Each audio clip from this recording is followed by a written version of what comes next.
Hello प्यारे बच्चों। और लास्ट लेक्चर के अंदर हमने डिस्कस किया था variations of molar conductivity, conductance and equivalent conductivity with dilution. और उसमें देखा था साथ में हमने कंडक्टेंस जो बिहेवियर था स्ट्रॉन्ग और वीक इलेक्ट्रोलाइट्स का ऑन डाइल्यूशन। तो यहाँ पे थे हम लास्ट लेक्चर के अंदर। तो हमने देख लिया था ये कैसे स्ट्रेट लाइन दे रहा है लगभग, और ये कैसे एकदम से इंक्रीज हो रहा है इसकी जो मोलर कंडक्टिविटी। तो ये ग्राफ है बच्चों। कंडक्टेंस जब आप बिहेवियर डिस्कस करेंगे, जो पहला केस था conductance behaviour of strong electrolytes on dilution, दूसरा था conductance behaviour of weak electrolytes on dilution. तो उसके लिए वो ग्राफ था, इसके लिए केसीएल का ये हो गया, अब एसिटिक एसिड का वो हो गया। अगर हम बात कर लें जैसे NaCl का, मान लो NaCl का ग्राफ कहाँ आएगा, है ना, इसकी नीचे आएगा, ऊपर आएगा बच्चे ना, ऊपर से। क्यों? क्योंकि NaCl दोनों स्ट्रॉन्ग इलेक्ट्रोलाइट है। अब टेम्परेचर वगैरह सारा कुछ सेम रखो, तो फिर हम क्या देखते हैं, मोबिलिटी ऑफ आयन देखते हैं, कौन सा तेजी से मूव करेगा, है ना। तो कौन सा करता है इन दोनों में से? Na का छोटा साइज, हमने फैक्टर फैक्टर में पढ़ी थी ये बात। जिस आयन का छोटा साइज होगा वो जल्दी मूव करेगा और कंडक्टेंस भी ज्यादा शो करेगा। वेरी गुड, ध्यान से देखिए बच्चों, इसको हम थोड़ा और समझते हैं। डेबे हकल आंसर इक्वेशन को पढ़ते हैं। डेबे हकल ऑन सागर इक्वेशन, है ना, ये क्या देगी, इसने स्ट्रॉन्ग इलेक्ट्रोलाइट्स के लिए दी। कैसे? ये जो ग्राफ है ना जो स्ट्रेट लाइन इक्वेशन बन रही है, स्ट्रेट लाइन इक्वेशन जो बन रही है हमारे पास, जैसे मैथ में भी आप पढ़ते हैं, उसमें क्या होता है, y = mx प्लस c। पढ़ी होगी स्ट्रेट लाइन इक्वेशन प्यारे बच्चों, वैसे ही बन रही है। तो इसमें हमारे पास कौन सी चीज क्या है भाई, ये देखिए एक्स एक्सिस पे आपका अंडर ऑफ कंसंट्रेशन, तो c ले लिया आपने। और प्यारे बच्चों प्लस आपके पास c क्या होता है, intercept on y axis, intercept on y axis. तो प्यारे बच्चों इंटरसेप्ट ऑन y एक्सिस क्या है, मैं इधर लिख देता हूं थोड़ा इसको ऊपर।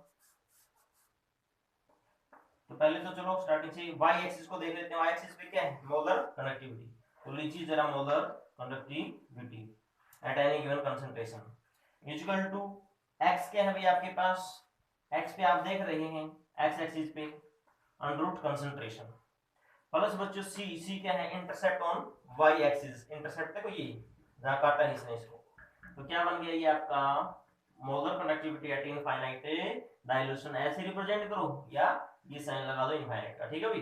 चलो अच्छी बात। और ये m क्या है भाई, m अगर हम बात कर लें इसमें, ये हो जाएगा भाई स्लोप। यानी बच्चों स्ट्रेट लाइन इक्वेशन आप पढ़ते हैं ग्राफ मैथ के अंदर, m क्या है, स्लोप। स्लोप को रिप्रेजेंट कर रहा है। स्लोप हमारे पास दो प्रकार के होते हैं ना, जैसे एक तो ये वाला और एक ये वाला, ऐसे ये तो पॉजिटिव स्लोप और ये क्या है, नेगेटिव। तो ये वाला कौन सा बनेगा, देखो नेगेटिव स्लोप है ना। तो नेगेटिव स्लोप बनेगा तो प्यारे बच्चों स्लोप के लिए कांस्टेंट हम लगा देते हैं साथ में माइनस नेगेटिव, और ये b।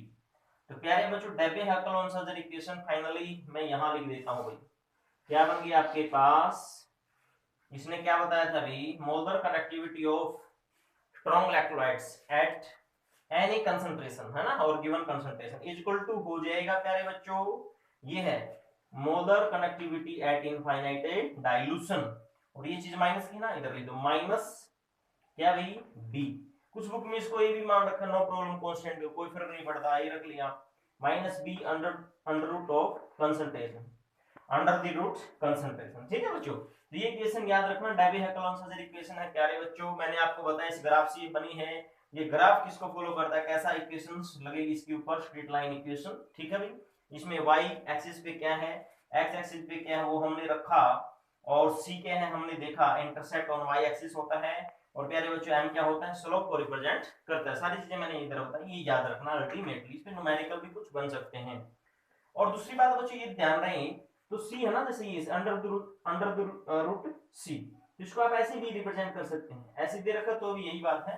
डोंट वरी, इतनी बात आपको शायद आती होगी अकॉर्डिंग टू मैथमेटिक्स, ओके, अच्छी बात है।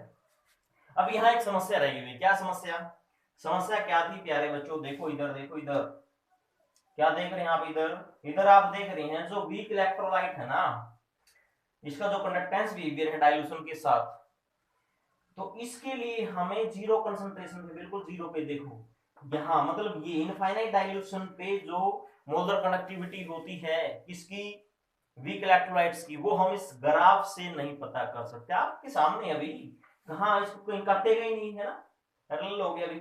इसमें तो देखो ये इसको हमने आगे इमेजिनरी लाइन बना करके काट दिया, देखा ना, इधर से आ जाती है। तो ये समस्या फाइनली सॉल्व की थी कोलार्सला ने, ये लिखा हुआ ऊपर। तो देखते हैं कैसे की थी, है ना, ये चीज आपको समझ में आ गई।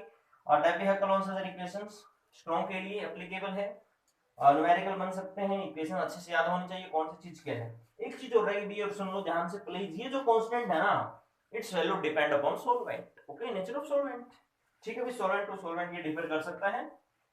और प्यारे बच्चों ये आपने देख ही लिया अभी, इस पे डेबिट-हेकल-ऑन्स इक्वेशन अप्लाई क्यों नहीं हो सकती, क्योंकि इस ग्राफ से हम ये वैल्यू पता नहीं कर सकते। तो भाई अगर किसी भी गिवन कंसंट्रेशन पे या फिर इनफाइनाइट डाइल्यूशन पे हमें वीक इलेक्ट्रोलाइट्स के लिए क्या चाहिए प्यारे बच्चों, हमें चाहिए मोलर कंडक्टिविटी इनफाइनाइट डाइल्यूशन पे। तो ये प्रॉब्लम किसने सोल्व की, कोलार्सला ने। आइए पढ़ते हैं कोलार्सला के बारे में। तो इसको आप अच्छे से देख लें, लास्ट जो लेक्चर था, और लास्ट लेक्चर कौन सा, लेक्चर नंबर 8 का ए पार्ट है ना, उसको देखें वीडियो को अच्छे से, उसके बाद ये वीडियो देखें, दोनों कनेक्ट करके पढ़ें, बहुत अच्छा लगेगा आपको, बहुत ही अच्छा फील करेंगे रियली। ठीक है भाई, चलो आइए डिस्कस करते हैं कोलार्सला के बारे में प्यारे बच्चों। क्या बताया था इसने, देखो अभी भी मैंने कुछ देर पहले आपको बताया ये वाला बताया, और कुछ बुक्स के अंदर आपको ये वाला ऐसे भी मिल सकता है, बोथ आर सेम, दोनों ही सिंबल या दोनों ही चीज एक ही चीज को रिप्रेजेंट कर रही है। ये क्या, किसको भी, molar connectivity eight infinite dilution, okay.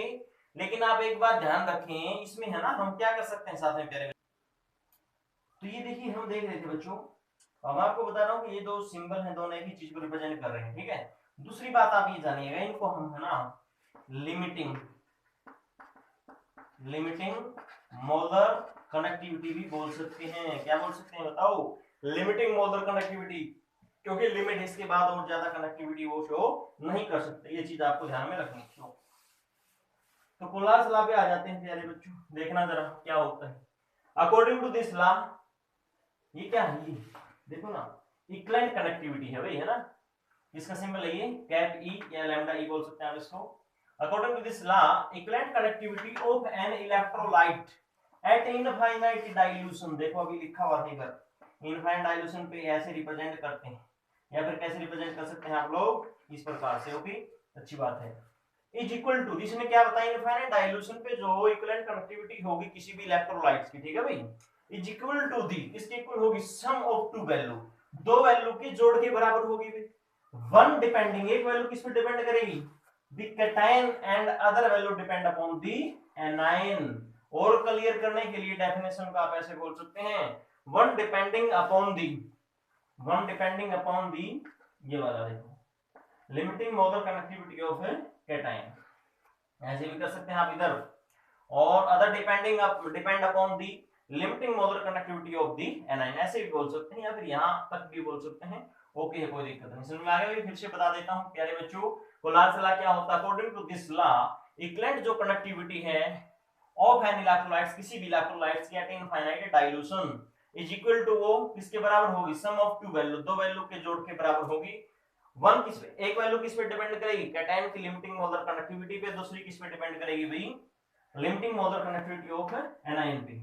Very good, ये फॉर्मूला अच्छे से देखना प्यारे बच्चों आप, है ना, ये क्या है, लिमिटिंग मोलर कनेक्टिविटी, या फिर आप इसको बोल सकते हैं, सॉरी ई लिखा हुआ इधर, तो इक्विवेलेंट कनेक्टिविटी हो जाएगा, equivalent connectivity eight infinite dilution, बोला तो था आपको, इसको इस सिंबल से भी रिप्रेजेंट कर दें, कोई फर्क नहीं पड़ता भाई, है ना, या फिर इसको हम ऐसे कर दें, ओके, नो प्रॉब्लम। तो प्यारे बच्चों इसको हम क्या बोलेंगे, ये है लिमिटिंग मोलर कनेक्टिविटी, प्लीज ध्यान से सुनिए, limiting molar connectivity of cation, ये लिमिटिंग मोलर कनेक्टिविटी किसकी हुई, एनायन की, या ई इधर लिखा हो तो इक्विवेलेंट कनेक्टिविटी बोलते हैं। कहने का मतलब ये हुआ, जो हमारे पास ये वाला है लिमिटिंग मोलर कनेक्टिविटी, ठीक है बच्चों, ये इक्विवेलेंट कनेक्टिविटी, इस केस में भी तो ऐसे ही बनेगा ना, ये भी किस पे डिपेंड करेगी, इनफाइनाइट डाइल्यूशन पे जो मोलर कनेक्टिविटी होगी किसी कैटायन की प्लस एनायन की, ठीक है बच्चों, वेरी वेरी सिंपल। आइए एप्लीकेशन डिस्कस कर लेते हैं कोलार्स लॉ की। पहला application, in the calculation of in the calculation of, ये क्या है बताओ, लिमिटिंग मोलर कंडक्टिविटी। क्या बच्चों ये इन पहला एप्लीकेशन हम पढ़ रहे हैं कोलार्स लॉ का, in the calculation of limiting molar conductivity, या फिर molar conductivity eight infinite dilution है, या तो जो मैं बोल रहा हूं वो लिख दी, या फिर सिंबॉलिक रिप्रेजेंटेशन मैंने दे दी है ना, ऐसे कर दें। किसके लिए? वीक इलेक्ट्रोलाइट्स के लिए। याद करो जो डेबिया-कलोन्सा इक्वेशन थी उससे ये, या फिर इस ग्राफ से इधर जो बना रखा था मैंने, उससे ये समस्या थी कि हम वीक इलेक्ट्रोलाइट्स के लिए ये चीज फाइंड आउट नहीं कर सकते। ये प्रॉब्लम फाइनली किसने सोल्व कर दी थी? कोलार्स लॉ ने। सेकंड एप्लीकेशन पढ़ लेते हैं प्यारे बच्चों को, इन कैलकुलेशन ऑफ, इधर देखो, degree of dissociation. Very good, बहुत अच्छे भाई। डिग्री ऑफ डिसोसिएशन क्या होता है बच्चों? अल्फा होता है। अल्फा से रिप्रेजेंट करते हैं इसको, है ना, कितना डिसोसिएट हो गया मींस वो। तो अल्फा निकालने का फॉर्मूला बताइए क्या है? Molar conductivity eight given concentration को डिवाइड कर दो किससे? Molar conductivity eight infinite dilution से। तो क्या आ जाएगा? डिग्री ऑफ डिसोसिएशन आ जाएगा। Very very simple. लेकिन ये कोलार्स लॉ का एप्लीकेशन कैसे हुआ प्यारे बच्चों? क्योंकि इस फॉर्मूले के अंदर हमें क्या चाहिए? ये वाला चाहिए ना, means molar conductivity eight infinite dilution, और ये चीज आपको कहां? पहले एप्लीकेशन से मिल रही है। थर्ड एप्लीकेशन देखिए जरा इसका क्या है। In the calculation of dissociation constant of a weak electrolytes. Dissociation constant अगर आपको निकालना हो वीक इलेक्ट्रोलाइट्स का, तो ये भी आप किससे निकालेंगे भाई? कोलहार्स लॉ के एप्लीकेशन से ही निकालेंगे। ठीक है भाई, वेरी गुड। तो प्यारे बच्चों याद रखना, डिसोसिएशन कांस्टेंट हम केसी से रिप्रेजेंट करते हैं। केसी किसको रिप्रेजेंट कर रहा है भाई? डिसोसिएशन कांस्टेंट को। और ये कैसे निकलेगा बताओ? C alpha square upon 1 minus alpha. अच्छे से ये फॉर्मूला याद रखना है, फिर न्यूमेरिकल्स डिस्कशन रहेगा नेक्स्ट लेक्चर के अंदर हमारा, लेकिन उससे पहले ये फॉर्मूले तो आने चाहिए ना आपको। तो प्यारे बच्चों क्या हुआ? Kc equal to C alpha square upon 1 minus alpha. ठीक है भाई, वेरी गुड। तो ये बताओ कैसे हुआ? क्या एप्लीकेशन कोलार्स लॉ का इनडायरेक्टली है ना? कैसे है? ये अल्फा चाहिए, इसमें अल्फा किससे निकलेगा?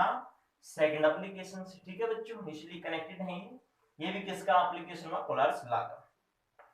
फोर्थ एप्लीकेशन देखिए, in calculation of solubility of a sparingly soluble salt. Sparingly soluble salt कौन से होते हैं? जो लेस सोल्यूबल होते हैं, जो मतलब कम डिसॉल्व होते हैं, कौन स्प्रेंगली सोल्यूबल साल्ट बोलते हैं। इसके एग्जांपल ले सकते हैं, जैसे बेरियम सल्फेट हो गया, BaSO4, ये स्प्रेंगली सोल्यूबल साल्ट है प्यारे बच्चों। AgCl स्प्रेंगली सोल्यूबल साल्ट है। और आप ले सकते हैं लेड सल्फेट हो गया, PbSO4। ठीक है भाई। और एक बात मैं आपको बता दूं कि जो सोल्युबिलिटी हम निकालते हैं स्प्रेंगली सोल्यूबल साल्ट की, वो कैसे निकालते हैं देखिए जरा। वो जो आप निकाल सकते हैं, देखो इस प्रकार से। ये किसकी इक्वल होगा? कप्पा इनटू थाउजेंड्स अपॉन, आपने देखा था लास्ट टाइम, मोलरिटी। इधर क्या आ जाता है? मोलरिटी। और मैं आपको बता दूं, जो स्प्रेंगली सोल्यूबल साल्ट होते हैं ना, उनकी जो कंसंट्रेशन है, मोलरिटी या नॉर्मलिटी वगैरह, वो किसकी इक्वल होती है? उनकी सोल्युबिलिटी के बराबर होती है। तो ये वाली इक्वेशन किसकी इक्वल हो जाएगी? Molar conductivity eight infinite dilution बराबर है कप्पा इनटू थाउजेंड्स। तो यहाँ पे हम क्या लिखते हैं प्यारे बच्चों? सोल्युबिलिटी लिख सकते हैं। क्यों? क्योंकि अभी मैंने आपको बताया जो स्प्रेंगली सोल्यूबल साल्ट है, इनकी जो कंसंट्रेशन है और इनकी जो सोल्युबिलिटी इक्वल हम मानते हैं। तो इधर इसको इधर ले जाओ भी, तो निकल गया ना क्या? सोल्युबिलिटी किसकी? स्प्रेंगली सोल्यूबल साल्ट की। तो ये थे बच्चों कोलार्स लॉ के एप्लीकेशंस के बारे में। तो आज के लेक्चर में हमने क्या सीखा? डेबिया-कलोन्सा इक्वेशन सीखी है, और साथ में ये देखा है कि कोलार्स लॉ क्या है और उसके एप्लीकेशंस क्या है। नेक्स्ट लेक्चर के अंदर कंटिन्यू हम करेंगे इसकी बच्चों न्यूमेरिकल्स एप्लीकेशंस के ऊपर। काफी अच्छे न्यूमेरिकल्स बनते हैं, इनको ध्यान से देखें आप। और thank you for watching this video. अच्छे से इसको देखें, एक दो बार समझें, कमेंट सेक्शन में लिख के बता सकते हैं। अगर आपको वीडियो अच्छी लगती है तो इसको लाइक करें, कोई समस्या तो अगेन पूछें। Thank you.